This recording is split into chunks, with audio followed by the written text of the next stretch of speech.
and a terrorist who's responsible for the murder of thousands of innocent men, women, and children. It was nearly 10 years ago that a bright September day was darkened by the worst attack on the American people in our history. The images of 9/11 are seared into our national memory.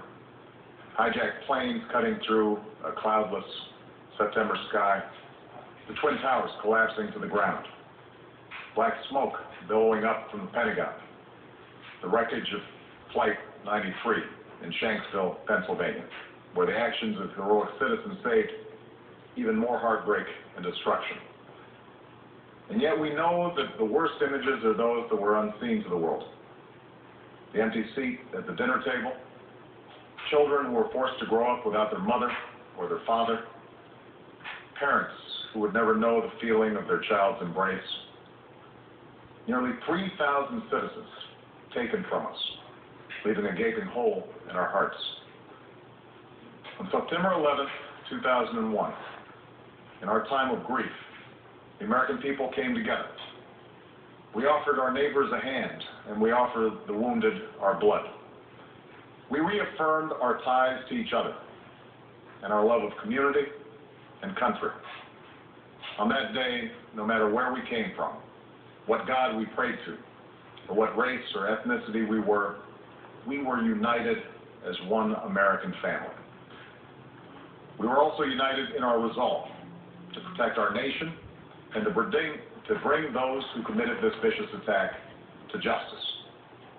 We quickly learned that the 9/11 attacks were carried out by Al-Qaeda, an organization headed by Osama Bin Laden, which had openly declared war on the United States and was committed to killing innocents in our country and around the globe.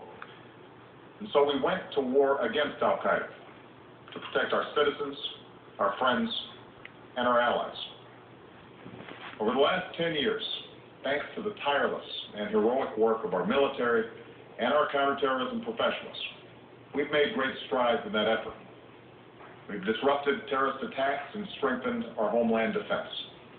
In Afghanistan, we removed the Taliban government, which had given bin Laden and Al-Qaeda safe haven and support. And around the globe, we've worked with our friends and allies to capture or kill scores of Al-Qaeda terrorists, including several who were a part of the 9/11 plot. Yet, Osama bin Laden avoided capture and escaped across the Afghan border into Pakistan. Meanwhile, Al-Qaeda continued to operate from along that border and operate through its affiliates across the world.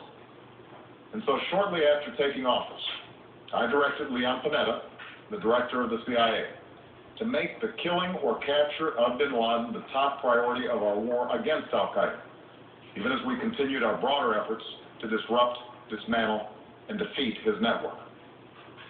Then, last August, after years of painstaking work by our intelligence community, I was briefed on a possible lead to bin Laden. It was far from certain, and it took many months to run this thread to ground. I met repeatedly with my national security team as we developed more information about the possibility that we had located bin Laden hiding within a compound deep inside Pakistan. And finally, last week, I determined that we had enough intelligence to take action and authorized an operation to get Osama bin Laden and bring him to justice. Today, at my direction, the United States launched a targeted operation against that compound in Abbottabad, Pakistan. A small team of Americans carried out the operation with extraordinary courage and capability. No Americans were harmed. They took care to avoid civilian casualties.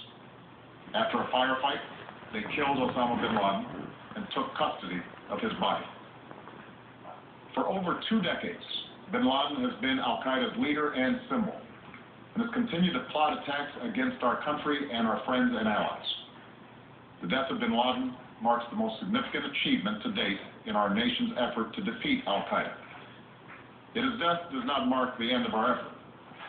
There's no doubt that Al-Qaeda will continue to pursue attacks against us. We must, and we will, remain vigilant at home and abroad. As we do, we must also reaffirm that the United States is not and never will be at war with Islam. I've made clear, just as President Bush did shortly after 9/11, that our war is not against Islam, because Bin Laden was not a Muslim leader. He was a mass murderer of Muslims. Indeed, Al-Qaeda has slaughtered scores of Muslims in many countries, including our own. So his demise should be welcomed by all who believe in peace and human dignity. Over the years, I've repeatedly made clear that we would take action within Pakistan if we knew where Bin Laden was. That is what we've done. But it's important to note that our counterterrorism cooperation with Pakistan helped lead us to Bin Laden and the compound where he was hiding. Indeed, Bin Laden had declared war against Pakistan as well and ordered attacks against the Pakistani people. Tonight, I called President Zardari, and my team has also spoken with their Pakistani counterparts. They agree that this is a good and historic day for both of our nations. And going forward, it is essential that Pakistan continue to join us in the fight against Al-Qaeda and its affiliates. The American people did not choose this fight. It came to our shores and started with the senseless slaughter of our citizens. After nearly 10 years of service, struggle, and sacrifice, we know well the costs of war. These efforts weigh on me every time I, as Commander-in-Chief, have to sign a letter to a family that has lost a loved one, or look into the eyes of a service member who's been gravely wounded. So Americans understand the costs of war. Yet, as a country, we will never tolerate our security being threatened, nor stand idly by when our people have been killed. We will be relentless in defense of our citizens and our friends and allies.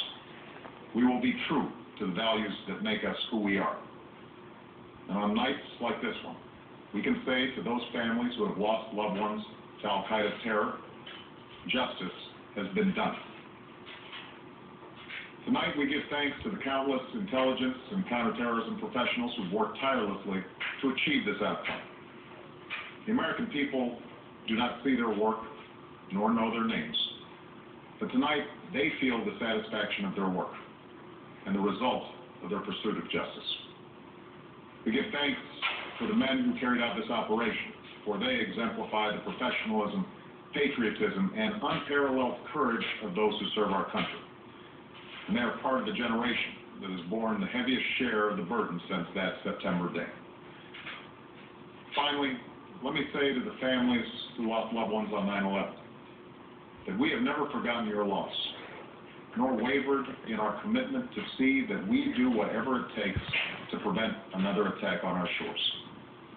And tonight, let us think back to the sense of unity that prevailed on 9/11. I know that it has at times frayed. Yet today's achievement is a testament to the greatness of our country and the determination of the American people. The cause of securing our country is not complete, but tonight we are once again reminded that America can do whatever we set our mind to. That is the story of our history. Whether it's the pursuit of prosperity for our people or the struggle for equality for all our citizens, our commitment to stand up for our values abroad, and our sacrifices to make the world a safer place.